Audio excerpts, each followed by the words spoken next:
Bom, boa noite a todos. Sejam todos bem-vindos a mais um webinar do Stratneron. Me chamo Renilson Lima e atuo como gerente de desenvolvimento de negócios na unidade de serviço da Stratner. É um prazer e uma grande honra estar com vocês nesse evento tão importante. Obrigado a todos pela presença. Eu gostaria de falar um pouco mais sobre este grande evento. Neste ano de 2020, a Stratner comemora 70 anos de existência, um momento histórico e marcante para a nossa empresa. Neste mesmo ano, enfrentamos uma pandemia que assombra o mundo e somos forçados a mantermos um distanciamento social para preservarmos a nossa saúde e nossa vida. E a Stratner, que está sempre inovando, busca uma solução para se manter conectada com os seus clientes e parceiros. E foi assim que surgiu o Stratneron, um evento 100% digital e gratuito, que tem o intuito de disseminar conhecimento e trocar experiências com grandes nomes da área hospitalar. E não é só isso. Para você que também tem interesse em adquirir um dos nossos produtos ou serviços, estamos com condições especiais diferenciadas durante todo o evento. Aproveitem. Para isso, basta marcar uma reunião em nossas salas virtuais disponíveis na plataforma do Stratneron ou entrar em contato com o representante da sua região. Será um prazer atendê-los. Hoje, para nosso webinar, trouxemos um grande nome da engenharia clínica, o mestre e doutor Alexandre Hermine.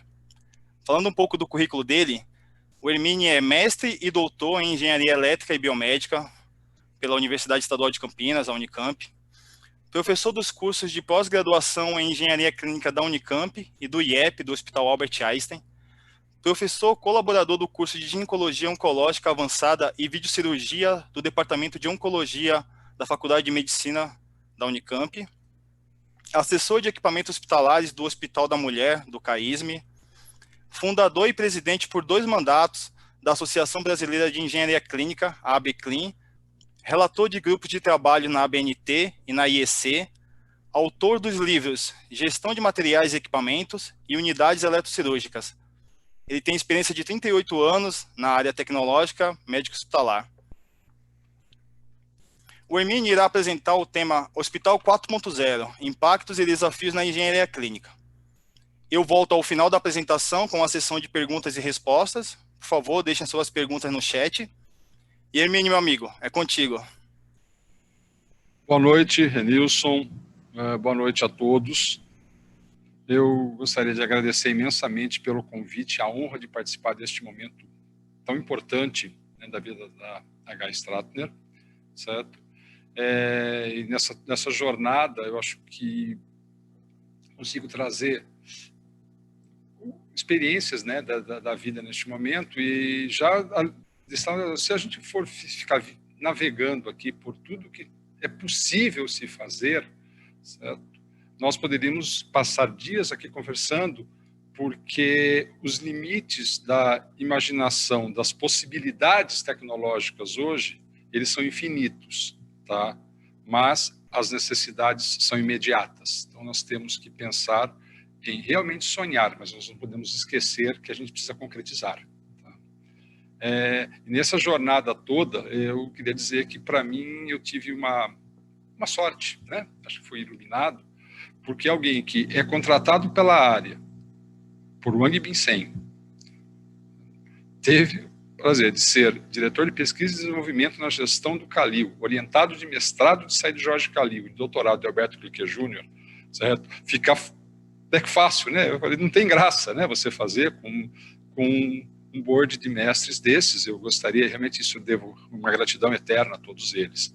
E isso me possibilitou que, há 22 anos atrás, eu migrasse para o Hospital da Mulher da Unicamp, para o CAISM, um hospital que 100% SUS, inaugurado em 86. Então, nós já estamos aí com os nossos 34 anos de vida. Estou lá há 22. Uma instituição que a gente busca aliar humanização de atendimento com a atualização tecnológica. Não adianta nada eu ter muita tecnologia, mas no momento da assistência à saúde eu preciso de um pouco mais também do que somente tecnologia. Nossos 140 leitos são passíveis de realização de mais de 7 mil procedimentos cirúrgicos de ginecologia e obstetrícia, 85 mil procedimentos ambulatoriais. Somos referências do estado de São Paulo na gestação de alto risco. E mesmo antes da legislação de 2013 tornar obrigatório a reconstrução imediata após mastectomia, certo? Nós já tomávamos essa atitude, esse procedimento, para realmente trazer as nossas pacientes além de uma simples recuperação para o lado médico-cirúrgico. Tá? Precisamos de um pouco mais, e essa busca já vem, independentemente de legislação ou não. Tá? O CAISM já figura aí como as 3 melhores maternidades do estado de São Paulo. Então, a gente tem aí uma história, uma possibilidade de aplicação de tudo isso. Nós temos ações que buscam a filosofia universitária. Tudo que nós vamos fazendo, eu tenho que buscar esse tripé: ensino, pesquisa e extensão, certo? Em salas cirúrgicas que possibilitam o ensino, possibilitam maior conforto ao profissional, consequentemente refletindo melhor qualidade do cirurgião, capacitação, um centro de treinamento em videocirurgia para os residentes avançados R3 e R4, onde você pode capacitar um profissional e esse profissional realizará procedimentos, nestes casos, minimamente invasivos, que trarão maior conforto, uma recuperação melhor e mais rápida aos nossos pacientes. Então, a gente busca sempre aliar essas questões com que finalidade? Para trazer à sociedade que nos paga, certo? O melhor serviço que possamos realizar. E com tudo isso, a gente tem grandes, certo? Parceiros que realmente acreditam em nós e a gente está avançando. Tá? E tudo isso é tecnologia. Tá? Eu tenho uns dados que eu sempre gosto de buscar, que são interessantes, que falar em tecnologia, no século XV, certo? Não tínhamos, nem se pensava até na luz elétrica. Leonardo da Vinci, olha que nome interessante, né? Desenvolveu um robô que funcionava. Ele não conseguiu implementar, mas ele já desenhou máquinas voadoras. No século XIX, Júlio Verne, obras já descrevendo submarinos elétricos, módulos lunares aqui, olha, ele fazia módulos lunares já com detalhes, certo? De trajetória. Uma obra no ano de 2889, ele já descrevia o que seria um noticiário televisionado. Ele já falava da videoconferência, já falava de internet. Deu uma erradinha na previsão cronológica, né? Mas já falava de tecnologia. Um grande marco, a batalha das correntes entre Thomas Alva Edison e o Nikola Tesla, discutindo a questão de AC e DC, discutindo o que era segurança elétrica, não sabia bem o que rolava, mas já tinha uma história em cima disso, e a tecnologia foi possibilitando o quê? Novas tecnologias, novos produtos. Certo? Em 1968, o Kubrick e o Clark já previam que em 2001, né, na sua obra Uma Odisseia no Espaço, um computador, o HAL 9000, iria dominar a nave, a Discovery One, através de uma inteligência superior ao ser humano. E detalhe, com potencialidades emocionais, com o poder dominando aquele computador que tinha ações já de raciocínio que não dependiam mais do controle humano. Algumas questões acertou, algumas outras ele ainda não, certo? Mas já estávamos discutindo essa questão. Então, a gente ouve muito, a indústria 4.0, hospital 4.0. Então, isso vem de uma história controlada já, isso data certo, do século XVIII, 1760. Nós falávamos da primeira revolução industrial, onde a manufatura passa a ser a maquinofatura. Nós tínhamos máquinas realizando atividades que o ser humano fariam, como, por exemplo, teares, certo? A agricultura totalmente manual passava a ter máquinas. Então, foi um primeiro marco em termos de revolução industrial. Na sua sequência, já no século XIX, nós tivemos a questão da presença da eletricidade, a transmissão da eletricidade, a invenção da lâmpada elétrica. Né? Isso perdurou até o final da Segunda Guerra Mundial, quando a eletrônica tomou um grande vulto e os sistemas analógicos passaram a ser substituídos por computadores digitais. Então, na década de 1950, nós já discutimos redes neurais e inteligência artificial. Tá? Então, às vezes a gente ouve inteligência artificial como a questão... Na verdade, isso já está... Estou falando algo tá, com 70 anos. Certo? Então, ela vem já de uma história, obviamente, passando por grandes evoluções. Até que em 2011, a Alemanha resolveu fazer um marco e chamar de a indústria 4.0, e nós, neste vácuo, vamos chamar do hospital 4.0, da era 4.0, onde nós temos uma massa de dados gigantesca, certo? Permitindo aprendizados e que as máquinas aprendam o que, na verdade, na década de 1950, eu não tinha grande massa de informação, então o que ela podia aprender era muito limitado. E, atualmente, o aprendizado dela vai a níveis praticamente onde pode sonhar a mente humana. Então, eu tenho questões do deep learning, questões do machine learning, né? Que é o quê? É uma rede que vai aprendendo com base nas informações. E quanto mais informações eu tenho, mais eu vou aprendendo. E para o hospital? Como é que a gente está realmente vendo essas questões? Então, ter interpretação de fala, certo que parece muito óbvio, mas já foi trazendo a possibilidade de uma linguagem natural. E aí eu tenho que já entregar, já só pelo tempo de experiência, já sabe que a gente começou há bastante tempo, que em 1983, eu estava iniciando como técnico, nós precisávamos de computadores, tínhamos que construir. Não existia essa história do microcomputador. Eu tinha máquinas de grande porte, que precisavam de salas gigantes para poder funcionar, certo? Então nós tínhamos que construir os nossos computadores e as linguagens que nós usávamos eram linguagens, certo, com hexadecimais. Então eu tinha códigos hexadecimais na sequência. Eu nem se pensava em falar linguagem natural. Né? Mas hoje você consegue conversar com o teu sistema e ele vai lhe entender e vai realizar as funções, desde que adequadamente programado, segundo o que você solicitou. A possibilidade de uma visão computacional, da simulação computacional, tem trazido para as instituições a possibilidade de você simular uma condição antes dela tornar-se concreta. Certo? Isso, na área de engenharia civil e arquitetura, ele é um ganho assim, gigantesco. Certo? Então, tudo isso vai fazendo o quê? Graças à possibilidade de uma computação que foi gerada por uma alta monitorização, uma grande racionalização energética. Tá? Então, a gente conseguiu, esses recursos nos possibilitaram a fazer os sistemas de alta capacidade de armazenamento. E aí eu tinha um detalhe, que ainda era um limitante. Eu precisava trabalhar com tudo máquinas standalone. Eu não conseguia fazer grandes distâncias porque eu precisava de velocidade. E o desenvolvimento da tecnologia permitiu que eu não só armazenasse um grande volume de dados, como pudesse acessá-los rapidamente, como estou fazendo com vocês neste momento. A gente consegue transmitir uma imagem de vídeo em alta definição, colorida, certo? Para um grande número de pessoas, graças à velocidade de transmissão. Todo mundo já sabe, essa questão é importante, né? Porque você vai comprar os seus pacotes, eles vão te dizer se você vai pagar segundo a velocidade. Tá? E aí vem realmente a questão do Big Data, que é onde nós armazenaremos um número gigantesco de informações, poderemos acessá-las de qualquer lugar, tá?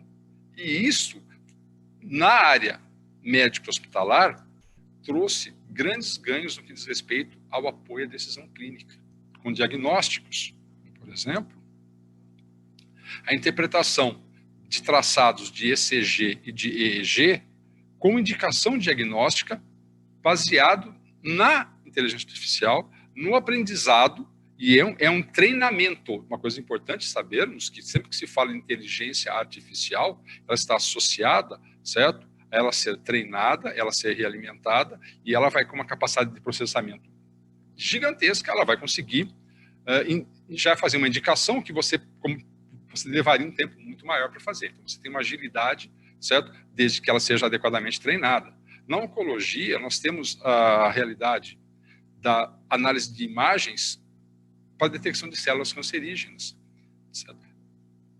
Retinas afetadas por diabetes, que são patologias que você pode diagnosticar com maior exatidão do que você poderia fazer individualmente, e além do que você tem uma máquina que vai repetindo e vai sempre aprendendo com o que você vai estar fazendo, desde que indicada que o caminho dela está certo.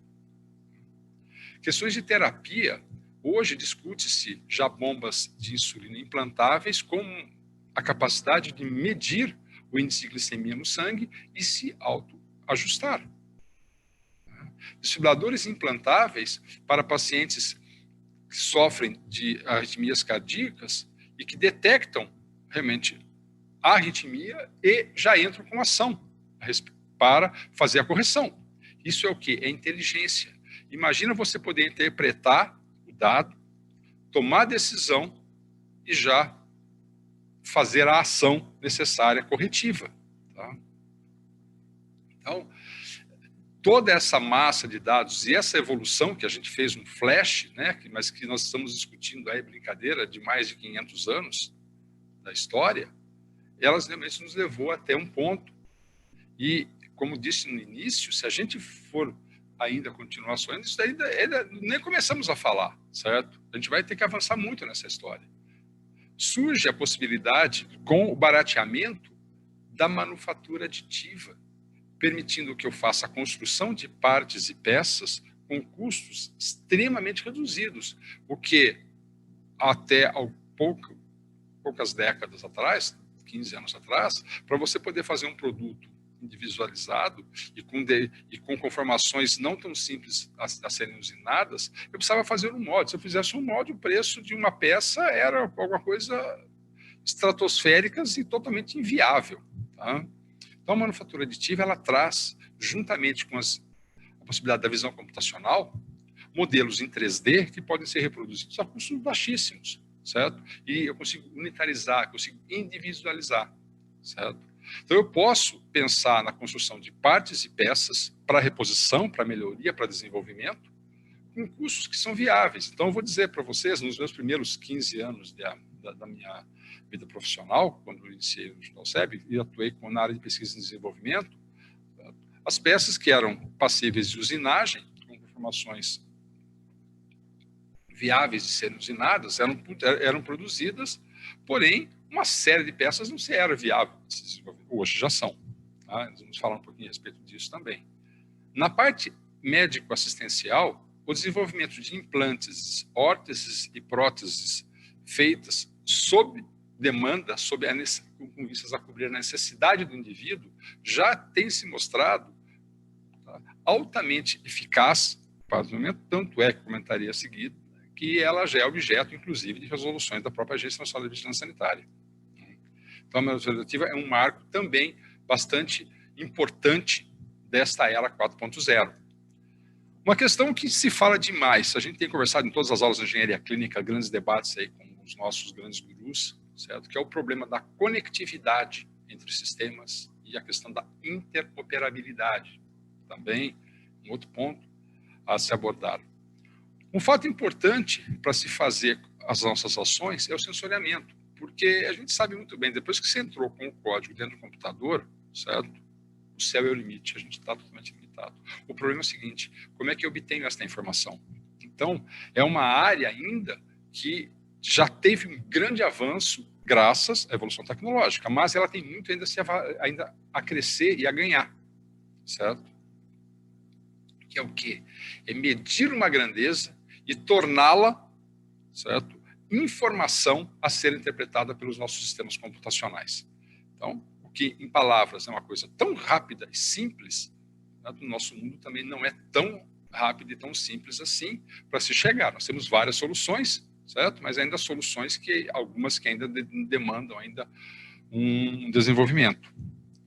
Existe uma outra questão também que eu gostaria de tratar com vocês, que é a utilização desta grande massa de dados, dessa grande capacidade de processamento no diagnóstico e na solução de problemas, ou seja, dos nossos chamados defeitos técnicos, dos nossos problemas técnicos. Certo?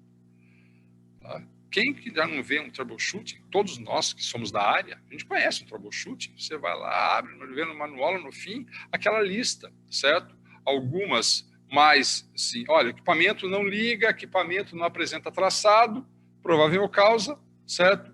E ação a ser tomada. Alguns outros já estão mais evoluídos que o equipamento, apresentam um código, certo? O código é a descrição e uma provável ação corretiva. Isso eu chamo de um troubleshooting estático, mas ele é bastante limitado. Então, a gente vai falar um pouquinho agora sobre um conceito que eu tenho acreditado muito, que é o troubleshooting dinâmico. Essas informações são realimentadas, são validadas a partir do aprendizado, do índice de acerto a qual ela indicou. Uma outra questão fundamental, só. Até abrindo uma aspas aqui, vou me lembrar muito de um orientado de mestrado, né, o Marcelo, quando em 2001 nós iniciamos um trabalho para identificar qual era a causa de parada dos equipamentos e uma coisa que vocês não acreditam, certo? Problemas na operação do equipamento eram um dos maiores índices relacionados a essa parada. Tá? E, brincadeira à parte, continuamos sendo esse problema, certo? Hoje tive uma questão de uma dúvida, estava ouvindo, tá? não atuando mais à frente de manutenção, e ouvindo o profissional receber e passando orientações de equipamento que já tinha sido passado durante um treinamento. Agora, vamos falar o seguinte, como disse a vocês, não viajando, mas vamos, né, eu brinco muito, né, pedindo pista, certo? Solicitando pouso. Quanto nós não temos de problemas de equipamentos por uso inadequado ou até por subutilização. Dá para a gente conceber o que eu tenho de tecnologias extremamente avançadas e subutilizadas, certo? Então, eu vejo um passo importantíssimo que realidade virtual, a realidade aumentada e aí a realidade estendida, ampliando essas questões, que vai me mostrar uma visão muito mais ampla do problema do que simplesmente aquela unidade na qual você está focado, consegue se relacionar com os outros, certo, subcomponentes do teu processo, ela permitirá você fazer realidade virtual para você fazer um treinamento. E esse treinamento, além, neste momento, tornar-se mais, assim, desejado, né, mais apetitoso, brincando, certo, para o nosso treinando, você vai ter aquilo sempre disponível. Tá? Que uma vez eu fiz até uma experiência, eu comecei a treinar todas as pessoas, eu falei, eu vou treinar toda a equipe assistencial do hospital. Eu cheguei em 18 sessões de treinamento. E ainda faltou gente. Né? Porque é questão de turno, questão de OPE, questão de vai para um congresso, questão de estar de férias, questão de afastamento médico. E então, é você chegar num volume absurdo, você precisa parar a sua vida para fazer um treinamento de um único equipamento e você não consegue cobrir toda a equipe. Né? Então, ferramentas que permitam isto com uma maior reprodutibilidade, tá? Trabalhos realizados já pós-científicos da professora Alberto Borias, certo? Hoje na Universidade de Singapura, ele fez algumas publicações mesclando, certo? As ações entre virtual, presencial e hands-on. Então, essa nova era do conhecimento transcende muito o simples fato da única máquina e também, com todo respeito e admirando a palestra do Fabiano, com relação ao IoT, certo? Então, a gente buscar soluções que transcendam a unidade do produto tecnologia. Tá? Questões de infraestrutura, que já são bem já estruturadas, certo? Precisamos melhorar mais ainda. A questão básico, dá dois exemplos muito simples.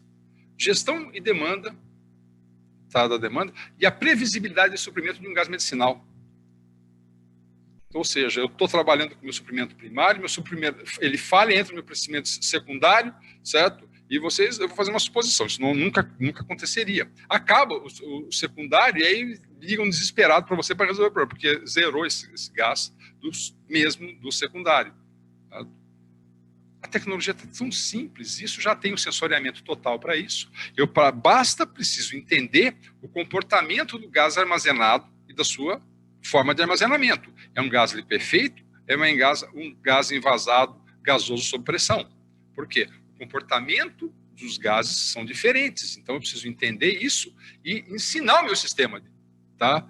Porque alguém ensinou para ele. Eu posso adquirir alguns processos que já estejam pré-descritos, mas não é certeza que sempre o será. Então, eu preciso entender o quê? Dessa demanda de como tratar o consumo e a previsão de durabilidade dos meus gases medicinais, para não chegar nesse ponto, como disse a vocês, chegar com uma UTI de 40 leitos, certo? E dizer o seguinte, acabou o oxigênio. Então, isso é inadmissível, certo?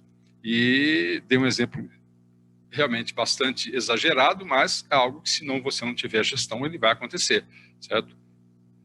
Outra coisa importante, já estamos trabalhando já com isso, garantir a manutenção de serviços, né? Quem está voltado na área de instalações elétricas sabe a importância que, ou seja, não deixar acabar a energia, certo? Em áreas críticas, posso dizer, como centros cirúrgicos e como UTIs, onde o meu equipamento eletrométrico sustenta a vida. Então, eu não posso ficar sem energia nesses segmentos. Então, sistemas IT médico, que aí, para os alunos aqui que me ouvem, né, para os quais eu falo muito da história do sistema IT médico, o sistema por si não vai me resolver nada. Se eu não tiver cultura para ações quando ele me sinaliza uma falha. Então, eu tenho que integrar as informações de isolamento, dos dispositivos supervisores de isolamento, do DSI, temperatura de transformador e corrente na linha. Essas três informações, quando bem analisadas, elas vão me dar indicativos das ações que eu preciso tomar para corrigir o problema. Então, isso eu posso fazer hoje, eu faço raciocinando. Olha, eu tenho o caso de um transformador que está sobreaquecendo com corrente elevada, sem alarme de quebra de isolação. Eu vou tomar uma atitude que eu estou com carga excessiva. Eu tenho um problema de uma fuga, certo? Um transformador aquecendo, eu não tenho corrente, eu não adianta eu mexer em cargas. Então, exemplos de que nós possamos atuar e pegar informações, certo? E aplicando em Learning Machine, realmente conduzir para que ela já me alerte o que está acontecendo, e aí eu possa tomar uma decisão direta, sem depender, certo? Dessas análises do que já está bem já determinado.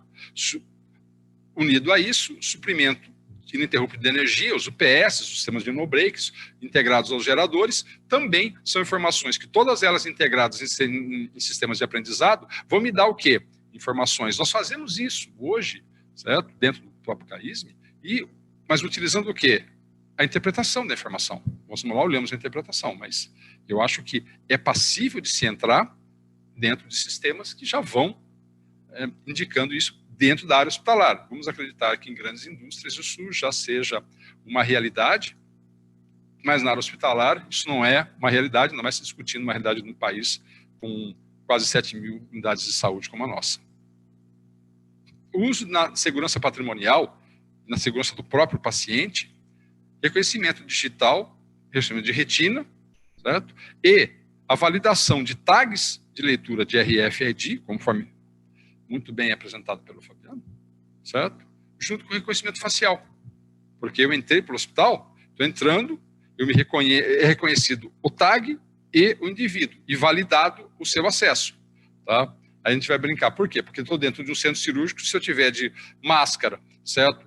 Já e com touca, como é que a gente vai poder fazer um bom reconhecimento facial para isso, né? E nesse momento da pandemia, como é que faríamos esse processo? Então, são tudo o quê? Novos aprendizados que a gente precisa ter, mas que a tecnologia já está totalmente disponível a ser implementada até então, sem nenhum sonho futurista. Tá? Bom, e as possibilidades? Volto a frisar, possibilidade infinita, necessidade imediata. Tá? No que tange a manufatura aditiva, como eu comentei com vocês, a RDC 305/2019 da Vigilância Sanitária já prevê como produzir dispositivos médicos sob medida. Então, todos a partir de implantes, todos os quesitos da biocompatibilidade, dos detalhes de produção, mesmo sendo questões individualizadas, mas já está regulamentada pela Agência Nacional de Vigilância Sanitária essa produção. Tá?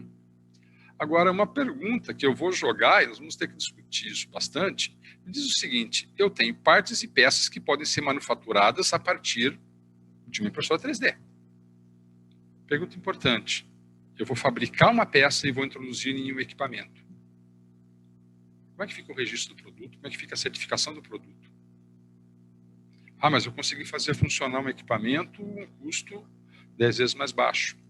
Eu não estou respondendo a nada e não estou afirmando nada. Estou pondo aqui a minha grande interrogação. É uma realidade? É uma realidade. Certo? E como nós ficaríamos com isso, pensando na engenharia clínica e na segurança jurídica do profissional de engenharia clínica que tem essa ação. Imagina nesse momento de pandemia, quando tivemos várias recuperações dos ventiladores, não é? Então, são questões que merecem o quê? Discussão. Tá? Uma questão de conectividade e interoperabilidade, nós temos inúmeros cases, certo? Mas por ter participado de alguns insights, certo? E com relação a isso, nós temos um case em fisioterapia que é uma área crítica, a gente pode dizer que eu acho que de equipamento acho que um dos equipamentos que mais se tem nos hospitais, né? E lembrando uma palestra do Wang, há uns 10 anos atrás, quando ele era presidente da Aramac, onde ele comentou comigo 10 anos atrás que só de bomba de infusão na base de dados deles, ele tinha mais de 480 mil unidades. Então, eu imaginei que era um equipamento que realmente dá um grande impacto, e que, falar em 100 equipamentos, não precisa ter nada, precisa ter 150 bombas de fusão no seu hospital. Tá?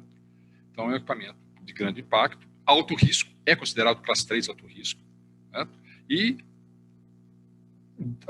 o dano que ela pode causar no seu evento adverso é extremamente severo. Então, é um equipamento, por isso, de seu alto risco. Então, imaginemos que nós temos já os nossos prontuários eletrônicos, já existentes, hoje altamente difundidos. Esta realidade de farmácias robotizadas já disponíveis, visitei, vi em operação mais de uma, um custo ainda extremamente elevado para a realidade do Brasil, mas já está disponível a tecnologia. Identificação ótica ou por tags de RFID passivo nos medicamentos separados pelo robô. Então, a prescrição já indica para o paciente ABC, uma droga, ela é separada, claramente identificada, encaminhadas, podendo ser levadas por sistemas pneumáticos já inteligentes para a área onde se encontra o paciente, porque ele já está registrado em seu prontuário. O paciente tem uma pulseira com o seu código e o profissional de enfermagem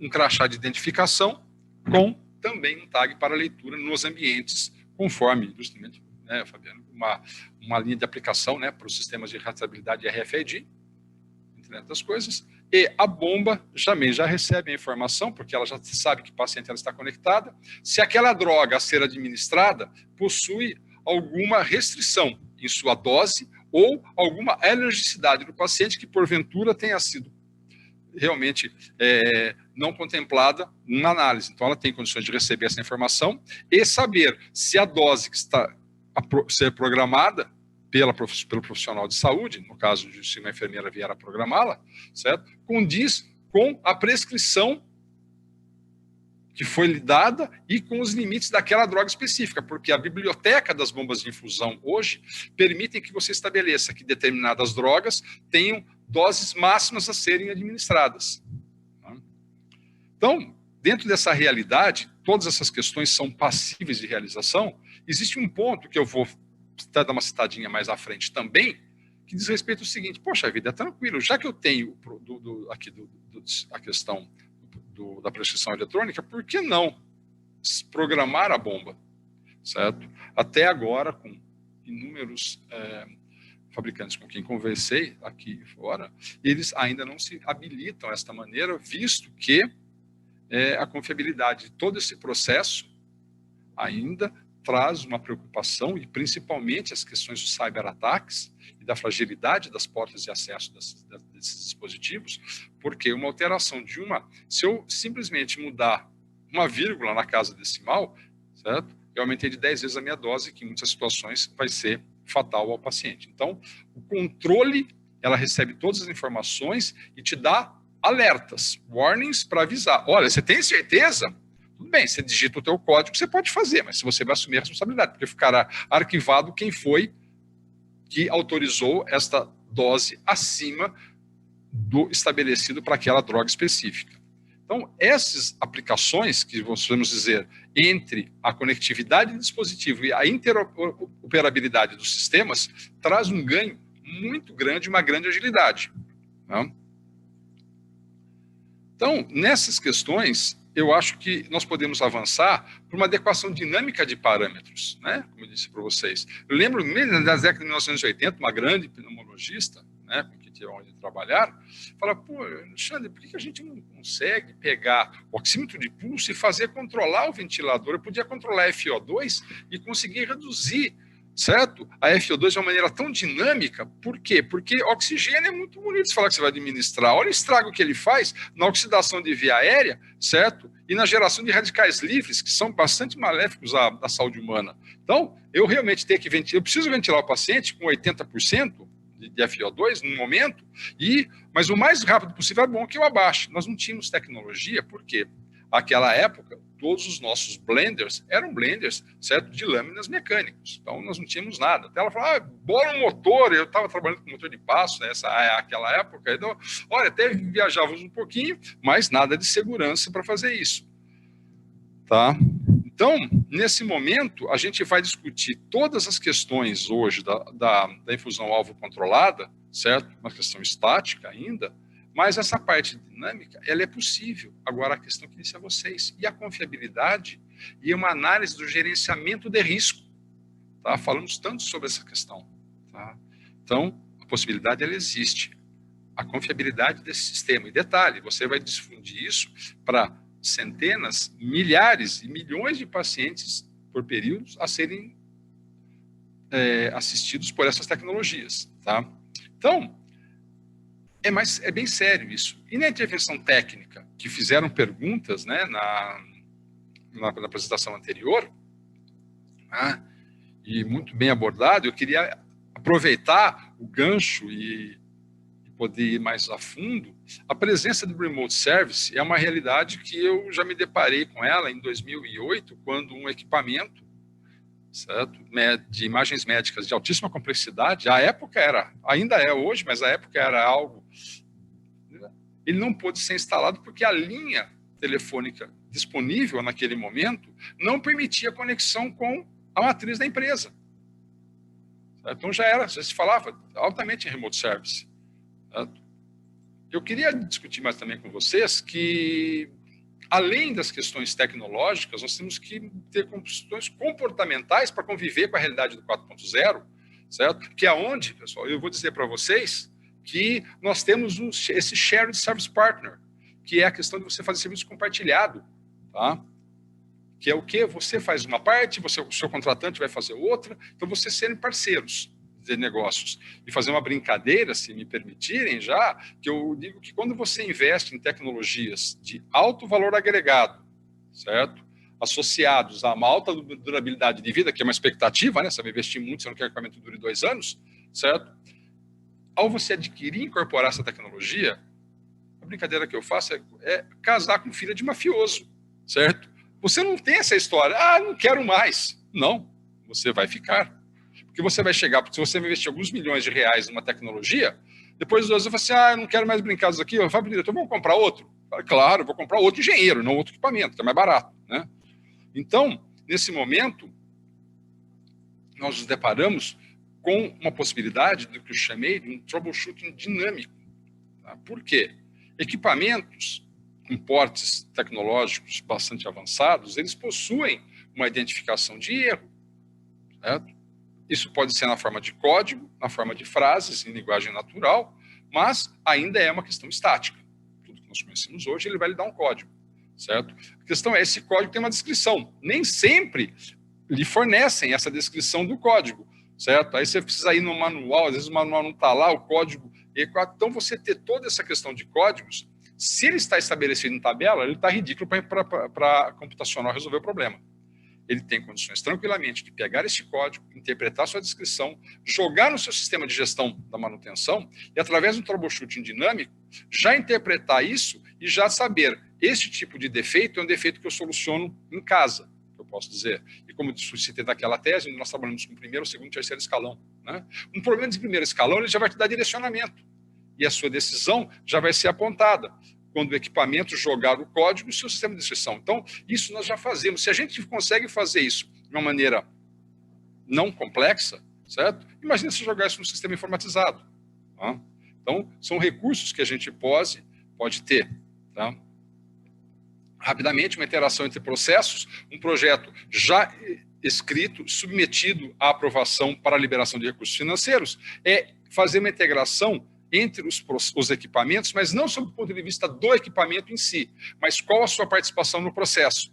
No caso, processamento de arquivos hospitalares, a nossa CME, certo? Desde o momento da nossa limpeza, o problema da lavagem, a questão de esterilização, a questão de validação do meu processo através de indicadores biológicos e indicadores de penetração do BOIDIC, através da rastreabilidade dos nossos instrumentais, por técnicas, quer leitura óptica, quer por RFID. Então, os nossos processos, por próprio instrumental ou pelo próprio pela própria Caixa. Então, isoladamente, nós já fizemos certas inserções e testes e vimos a funcionalidade desse sistema. Agora existe a integração entre ele, a interoperabilidade. Isso é um grande desafio, já dizia o meu grande guru, Said Khalil, certo? Que a interoperabilidade é um dos nossos grandes desafios para o engenheiro clínico. Tá? Aí, eu quero dizer para vocês o seguinte, pessoal. Migrar de uma era do papel, e eu vou dizer para vocês, quando eu iniciei, eu vi o Wang Binsen implementando as primeiras sessões de engenharia clínica com os cartõezinhos de papel dentro de um fichário para ver o histórico dos equipamentos, certo? Então, a gente não muda isso em piscar de olhos. Eu mudei na minha época de criança, quando assistia uns desenhos, na mesma sessão, naquele mesmo período, naquele mesmo horário, eu migrava da Idade da Pedra à Era Espacial em questão de minutos. Tá? Então, isso daqui é uma brincadeira que era possível. Tá?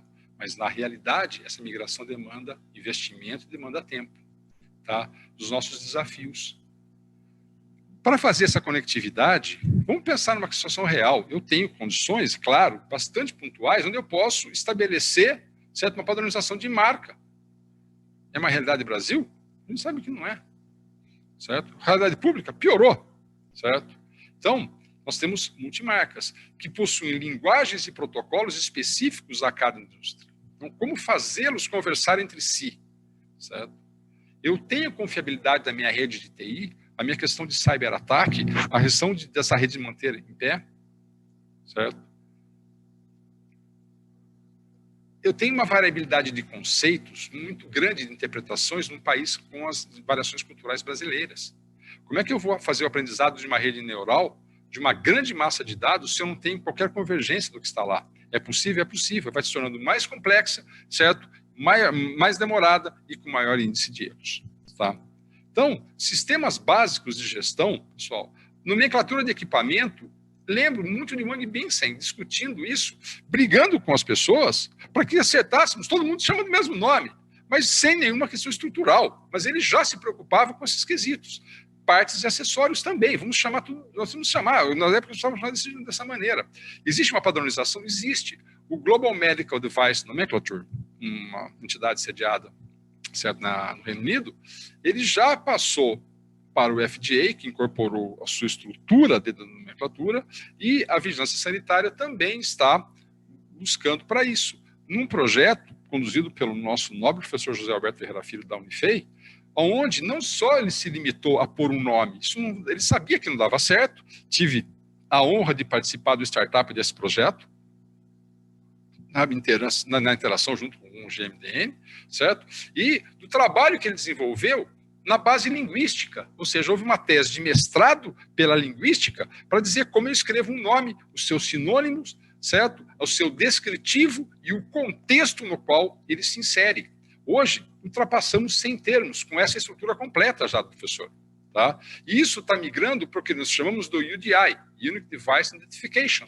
Tá? Ou seja, a hora que eu ler aquele código, em qualquer local do mundo, eu sei que aquilo é um stent, certo? Vascular femoral. Eu sei que aquilo é um sensor de oximetria de pulso. Eu sei que aquilo é um equipamento de ultrassom. Certo? Os Estados Unidos está bastante avançado. Certo? Nós temos já planos de poder avançar por aí, baseado nessa estrutura de nomenclaturas. Pessoal, e a convergência na identificação do defeito? Tá? Primeira coisa, como você chama um defeito? Como é que ele é relatado? Né? Vocês não acreditam, mas eu encontro do tipo quebrado, não funciona, está parado. Né?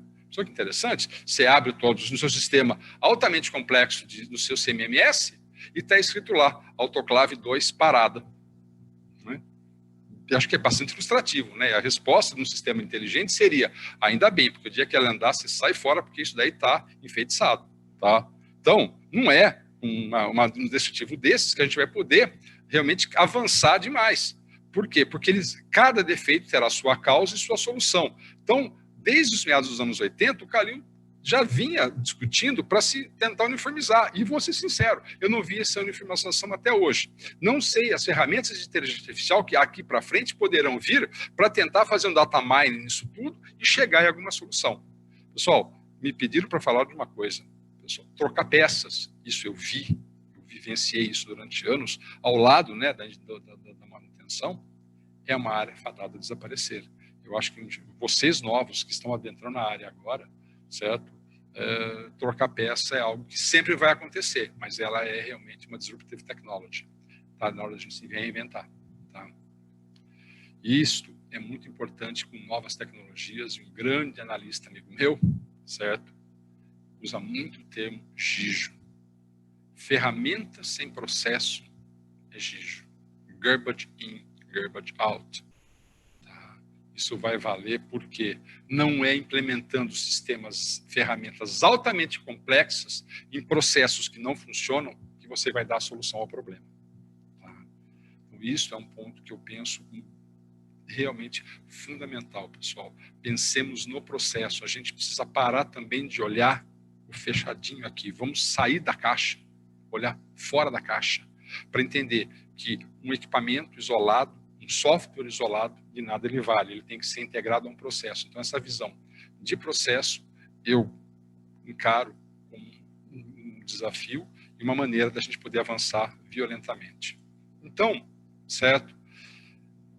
Depois de eu expressar toda a minha ansiedade a vocês, eu acho que gostaria de passar a palavra ao meu amigo Nilson para dizer o seguinte, que mais, além das questões que eu coloco a vocês, nos anseia, certo?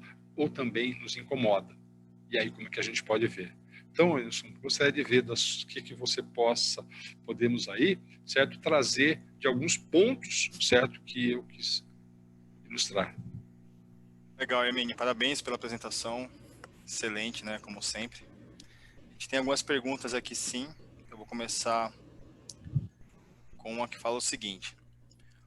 Um dos desafios da engenharia clínica é escolher e implementar as novas tecnologias. E, claro, acompanhar o ciclo de vida do produto. Mas sob a ótica das novas tecnologias e que são capazes de gerar diferenciais e ganhos reais ao hospital, como, por exemplo, um sistema robótico, né, como que as empresas podem contribuir para essa transformação tecnológica? E como transformar esse desafio em um diferencial competitivo para a engenharia clínica e para a instituição de saúde? Brilhante a sua. Tinha que vir, né? Tinha que vir de ti. Então, acho que... Então, assim, primeira questão importante, a gente precisa pensar muito no que diz respeito em ATS, Avaliação de Tecnologias em Saúde. Para que serve essa tecnologia? Nós temos evidências dessas novas, né? Quando a gente pode dizer uma coisa totalmente nova, é mais história, mas quando se diz nova, por exemplo, quando nos foi disponibilizada uma cirurgia robótica, como exemplificaste, certo? Nós já tínhamos um histórico dentro da área médica a respeito disso. Então, o primeiro detalhe importante, eu tenho evidências para essa tecnologia, é um ponto importante. Certo? Segundo ponto, ela é a solução para o meu problema. Tá? Então, eu tenho um problema a resolver. Tá? Então, eu vou dar um exemplo que é uma coisa assim, dos mais claros do mundo. Já foi definido para a cirurgia robótica, em vários estudos que avaliamos, certo? Que nas cirurgias, nas prostatectomias, ela tem um índice de resolutividade com um patient outcome fantástico, certo? Tá? Então, ela tem esse grande impacto. De repente, para uma cirurgia, para você fazer uma hérnia, para você fazer uma colecistectomia, uma vesícula, tá bom, é interessante, mas ela consegue se pagar? Eu vou poder investir na tecnologia se meu hospital, se eu tenho 99% dos meus procedimentos são colecistectomias? Será que eu vou ter condições de continuar fazendo os procedimentos? Então, ou seja, eu tenho um custo envolvido, eu tenho que avaliar, e aí entra uma ferramenta de engenharia econômica que tem que ser algo transparente, e volta a brincadeira de que você casou com o filho do mafioso, rapaz. Você vai ter que conviver. Vocês vão ter que me engolir, eu vou ter que engolir vocês quando a gente incorporar uma tecnologia dessas. Então a gente vai ter que ter uma convivência harmoniosa, porque senão, pode ser sincero, os dois se matam, tá? Então, posso dizer para você, faça uma engenharia econômica, entenda a tecnologia que você está investindo, tenha clareza de quanto custa ter a tecnologia, certo? Então, essa transparência, essa parceria de ambas as partes, tem que ser uma linha bidirecional, certo? Eu acho que é um grande ponto para você fazer uma análise, entender a sua funcionalidade, como diz também o grande Tom Zé, quem vai pagar a conta, certo? Senão você vende o produto e você falha o teu cliente. Tá? Então, Isso é um pequeno Perfeito. ponto no iceberg. Perfeito, Hermínio. Obrigado pela resposta. Algumas perguntas aqui no chat. Vamos lá. Hermínio, algum hospital que você conhece no Brasil já está utilizando os conceitos 4.0 para análise de falhas de equipamentos, como a indústria já faz, utilizando aplicativos e sensores para a captura de dados preditivos, por exemplo? Isoladamente, eu já conheço hospitais que fazem isoladamente. Eu vou pegar, por exemplo, como eu falei para vocês, energia elétrica, já tem uma experiência. Particularmente, eu já tenho conversado com muitos profissionais, assim, pessoas que são, em termos de massa de dados, algo que é muito respeitável mundialmente falando. E eu não tenho esse conhecimento do uso da inteligência artificial naquele modelo que eu disse para vocês, que é um modelo hipotético, mas já em conversa com vocês, viável de se fazer algo assim, que o equipamento sinalize, já abra a ordem de serviço, já faça o indicativo da provável causa do defeito. Tá? Isso eu nunca vi. Está aberto a implementar, particularmente conversando com inúmeras instituições que eu conheço, nunca vi. Tá? Agora, ações isoladas, sim. Extrair alguns dados. Precisamos tomar um pouquinho de cuidado, porque você dizer que extrair dados, certo, e correlacioná-los, isso não é inteligência artificial. Inteligência artificial significa um aprendizado, tá? Uma maneira que ele vai aprendendo, ele já vai te indicando e você já vai direcionando o acerto. Então, vamos separar o que é cruzamento de dados de base Big Data, o que é inteligência artificial, tá? Aprendizado ou decisão com base em fluxograma. Legal, bacana, Hermínio. Uma outra pergunta aqui do chat. Na sua opinião, o maior desafio para a implementação do Hospital 4.0 é a segurança dos dados no processo de interatividade? E qual será o papel da Anvisa neste processo? Imaginar o seguinte, a segurança dos dados, isso eu acho que é algo que está do inquestionável nessa história toda. Óbvio, se eu não tiver segurança plena, não dá para avançar. Então, isso é, como dizer, o alicerce, certo? Agora, vamos discutir outro aspecto da casa, porque ninguém mora no alicerce. Vamos brincar que a gente mora na casa, certo? Então, eu vou querer morar na casa. Então, eu acho que dois aspectos são muito importantes. Primeira questão, o aspecto cultural. Não é trivial de você derrubar. É uma área bastante rígida, bastante refratária a mudanças, certo? Se permitir dar um exemplo de uma instituição, sem citação de nomes, que não se consegue fazer uma lavadora termodesinfectora funcionar, porque a parte política diz para que todos os funcionários, se esse robozinho começar a funcionar, vai todo mundo para a rua, certo? Não tem nada a ver com a história. Então, isso eu estou dizendo, século XXI, tá? Então, você migrar para esse universo 4.0, certo? É algo que vai depender também de um grande investimento cultural, para que as pessoas passem a usar, certo? Brincando para não levantar a tela do monitor na frente do negatoscópio para enxergar a imagem médica e também não passar branquinho na tela, certo? Para você dizer da ferramenta que você tem, que você saiba usá-la. E, em terceiro ponto, que eu acho que é muito importante, entender o quanto esta tecnologia e este processo agregará valor a um custo absorvível pela instituição, certo? Porque também é fantástico e é lindo fazer uma pequena brincadeira, que é a história da imagem 4D dentro da obstetrícia. Maravilhoso. Você vê a coisa do seu filho, é coisa de chorar, certo? Tudo bem. Validade clínica disso não se comprovou até então. Então, eu preciso examinar, que o que eu estou dizendo pode ser muito lindo, mas quem vai pagar a conta? Excelente, Hermínio. Já um pouco em cima disso, vou fazer uma outra pergunta. Você acredita que o Hospital 4.0 pode, em um segundo momento, reduzir os custos da instituição? Exemplo, custos com mão de obra, emissão de documentos, uma vez que os dados devem trafegar via sistema de gerenciamento, custo de tratamento. Pensando nisso, quais são os desafios dos profissionais em se capacitar para esse momento? Olha, bastante extensa. Pode reduzir, sabe? Sim, claro que ele pode reduzir, certo? O problema é o seguinte, você tem que imaginar que ele reduz por um lado, mas ele cobra por isso, certo? Então, a partir do momento em que eu tenho um ganho, eu preciso entender quanto custa. E detalhe muito importante, tudo quanto é produto, custo é iceberg, certo? É o modelo hipopótamo, o modelo iceberg, tá? Não adianta você, mas eu vou investir hoje, certo? R$350 mil no meu sistema e tudo bem? Não. Você tem gestão, você vai ter que fazer o custo de manutenção, de atualizações, ou seja, veja o que você está incorporando, quanto ele custa. Então, esse é um primeiro ponto. Ele pode reduzir? Com certeza ele pode. Tá? Mas eu vou dar um exemplo da minha realidade, eu preciso tomar cuidado, eu vou reduzir custos, tá? Mas não é bem reduzir custos. Qual que é o principal fator? Isso vem da indústria. A questão desse cruzamento de dados e desse aumento da inteligência artificial, eles têm um ponto importantíssimo, que é o quê? Aumento, tá, da produtividade, não é? A gente sabe que é um dos pontos que se busca.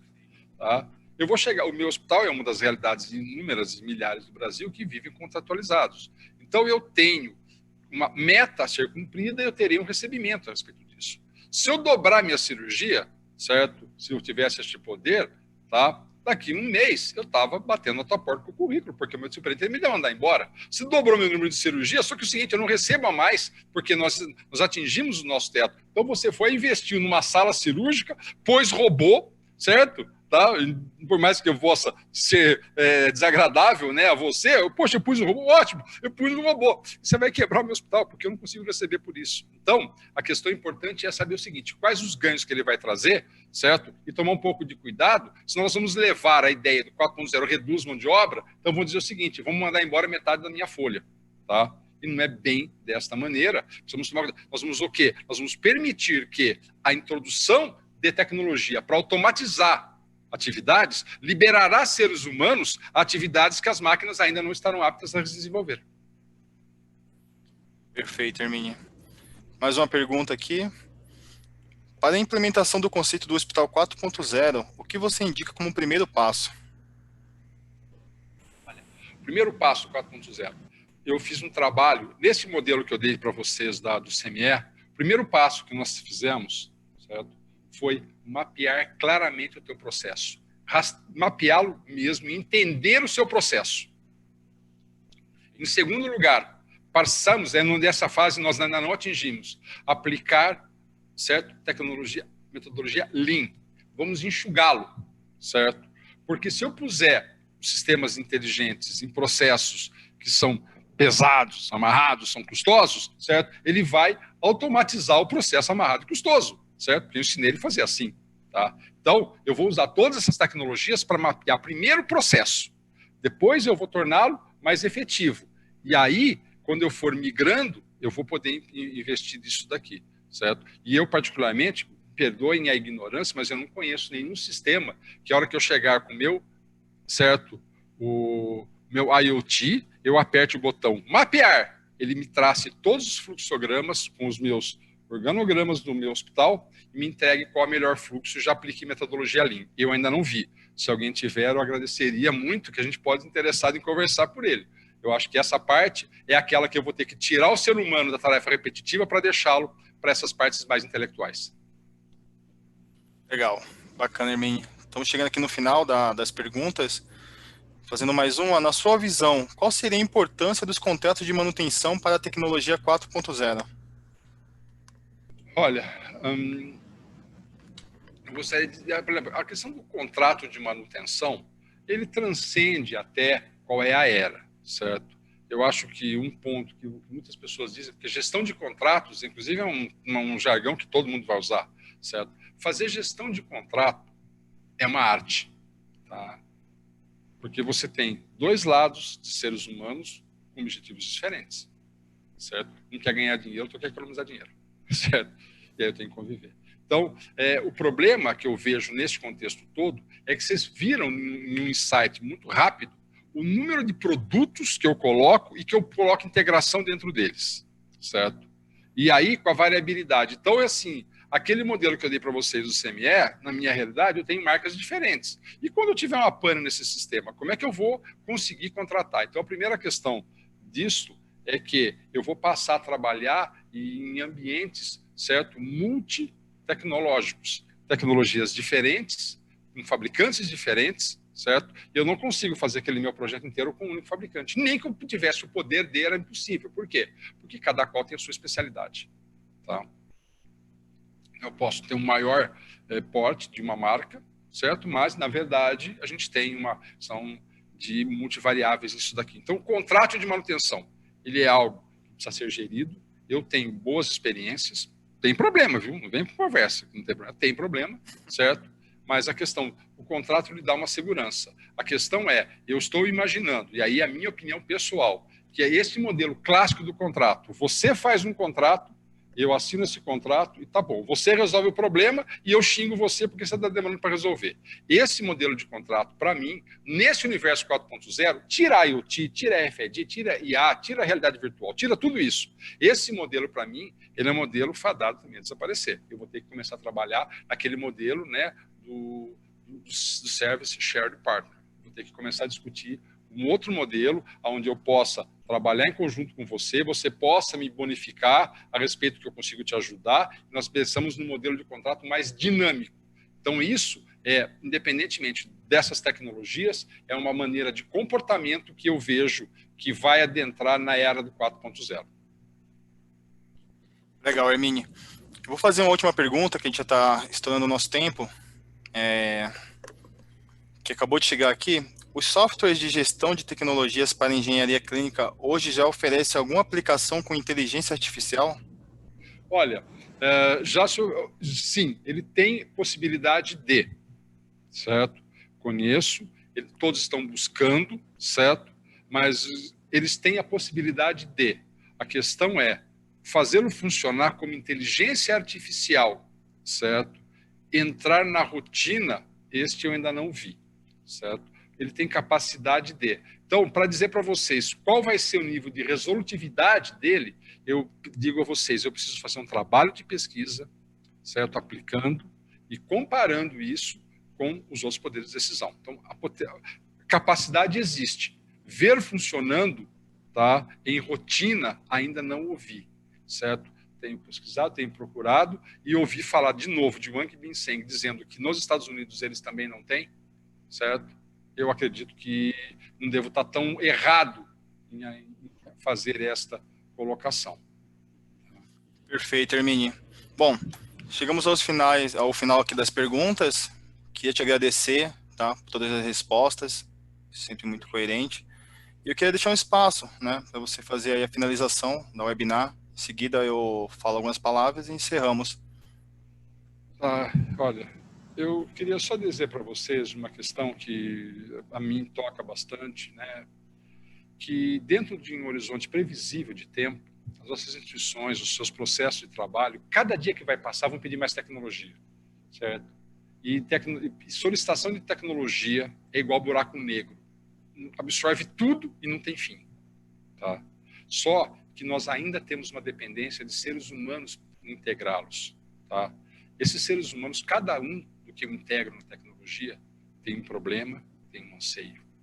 Dentre esses seres humanos, nós estamos inseridos, nós mesmos aí estamos. Então, a gente não pode esquecer, certo, que tecnologia não é um simples dispositivo para a eliminação do ser humano, é um dispositivo para facilitar a vida do ser humano e exigir que o seu intelecto, cada vez mais, ele realmente insira esse mundo tecnológico em busca da solução dos seus problemas. Tá? Eu desejo uma boa noite, muito sucesso, felicidades, espero que tenha valido o tempo que vocês dispensaram a me ouvir e realmente parabéns a H-Straten pelo sucesso dos seus 70 anos. Tá? Muito obrigado pela oportunidade de presencial. Também. Hermínio, nós que agradecemos, né? Para mim foi uma honra participar aqui contigo dessa webinar, né? Te conheço aí há mais de 10 anos, né? Sei do seu profissionalismo, da sua capacidade. Então, assim, muito obrigado. Obrigado mesmo, tá? Bom, estamos chegando aqui ao final da nossa webinar, né? Gostaria de agradecer a presença de todos e pedir que aproveitem a nossa programação, né? Verifiquem na plataforma, ela foi feita com muito carinho para vocês. Obrigado a todos por prestigiar o nosso evento. Bom, fique com Deus, uma boa noite. Obrigado. Hermínio, grande abraço. Obrigado novamente. Obrigado, Enes. Muito obrigado.